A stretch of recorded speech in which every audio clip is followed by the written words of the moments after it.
You're back with me, caricarzme, right here at caricarzcom, and this time around, we managed to get our hands on the new 6th generation Honda CR-V, the HEV RS range-topping hybrid variant, and having driven it for a few days now, I can sum this car up to 5 very important questions. Let's get started.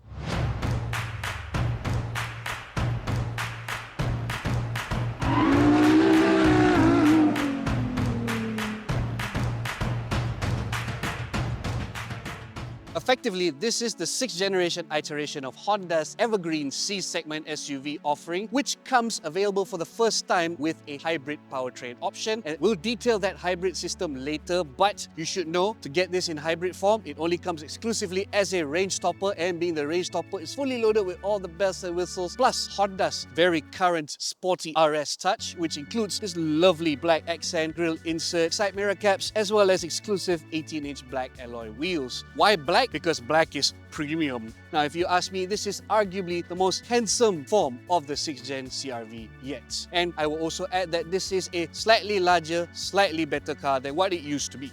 Alright, from the outside you can already see the 6th generation car is actually very handsome, but on the inside it's as evergreen as the CR-V name itself. It's still very spacious, very versatile, and very practical. It's all typical Honda. In the case of this range topper, it comes fully loaded with a lot of amenities and bells and whistles that just adds to the plush environment and convenience on board. Now, the first and most obvious special USP about this hybrid variant is, of course, its hybrid powertrain, and it's the same one you'll find in the Honda Civic Hybrid. Basically, what you'll find under the hood is a 2-litre 4-cylinder naturally aspirated petrol engine that is augmented by an electric motor and compact lithium-ion battery system. Altogether, it generates quite a bit of power, but you will never get the maximum out of each. It's balanced out intelligently, and I will also add that this is one hybrid setup that prefers to run more on electricity than it does on petrol. However, the petrol engine is still there, and it does its job at providing direct drive. It clutches in at higher speeds or higher throttle input, but otherwise, it's a very smooth operator, also thanks to its eCVT automatic transmission. And having driven this car for a few days, it is actually very efficient, and you do not need to try hard to achieve maximum efficiency with this car, which I will detail later. But let's look at what else is special about this hybrid variant. Moving inside, you've already seen how much more handsome this car looks on the outside thanks to its RS treatment. On the inside, this range topper builds upon the high-spec 1.5V by adding a lot more niceties here, namely things like a heads-up display, this larger, neater, richer and more interactive hybrid-specific digital instrument display. It's a very nice thing to look at as a driver. And there's also, check that out,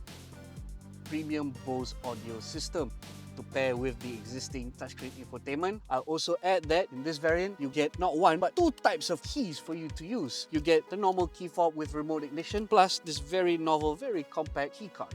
Now, despite being the range topper, the CR-V EHEV RS does lack in a few areas, and it's always the finer details. I'll start with the Honda Sensing ADAS suite. Though it is actually a very complete package for this model, I still think it lacks something called blind spot monitor. It's not a deal breaker considering that Honda still gives you something called lane watch, which works on the left side of the car, so I guess that's not a bad thing entirely. I don't think this car's cabin and build quality really reflects its premium price tag, because below the visual beltline, you will still find a lot of cheap, rough, hard plastics. But don't get me wrong, apart from that, it's still a very plush, very respectably spacious and comfy cabin to be in. Last but not least, though this car drives respectably well, it is not the most dynamic of drivers in its segment. I mean, something a little bit older like the CX-5 or something a bit more left field like the Hyundai Tucson begs to differ on the drive dynamics front, but it's still a respectably nice and good car to drive. Just don't expect it to drive like a Type R.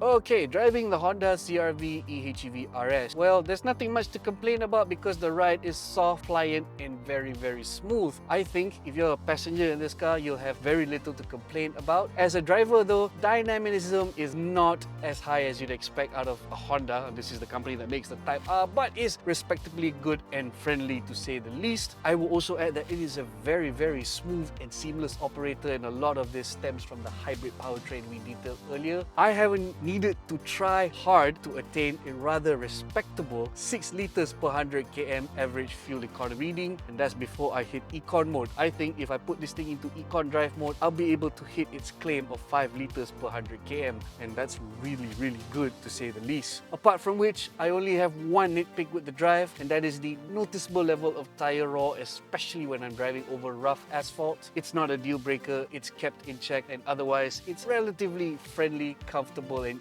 easy car to drive and master. Last but not least, the complete Honda Sensing ADAS package just adds a lot of confidence in terms of safety, because this car, typically of most SUVs in this segment today, feels like it could almost drive itself.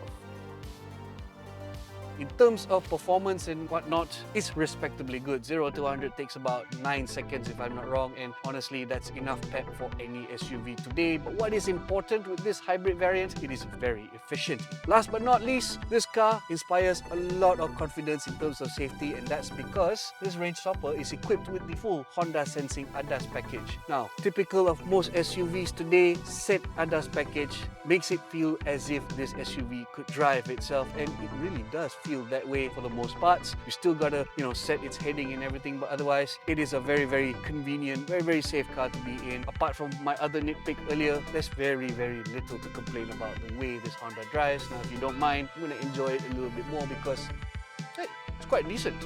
Okay folks, at 195,900 ringgit, excluding options like this tasty pearl white color and on-road costs, there is no hiding the fact that the Honda CR-V EHEV RS Hybrid is not a bargain. It's far from it. So if you can't fathom the price, then easy, this is not an SUV for you. However, if you don't mind that price figure, and you don't mind getting a rather stylish, rather complete in almost all aspects package of an SUV with the bonus of super high fuel efficiency, then perhaps this is the electrified hybrid SUV for you. I will also add the bonus that for this hybrid variant in particular, it comes with a separate 8-year unlimited mileage hybrid battery warranty offered by Honda on top of its usual comprehensive after-sales package. That's as much as I can tell you about this CR-V. Is it worth the money? Hit the comments below with your thoughts. Don't forget to like, share and subscribe. And as always, visit caricarzcom/news for more.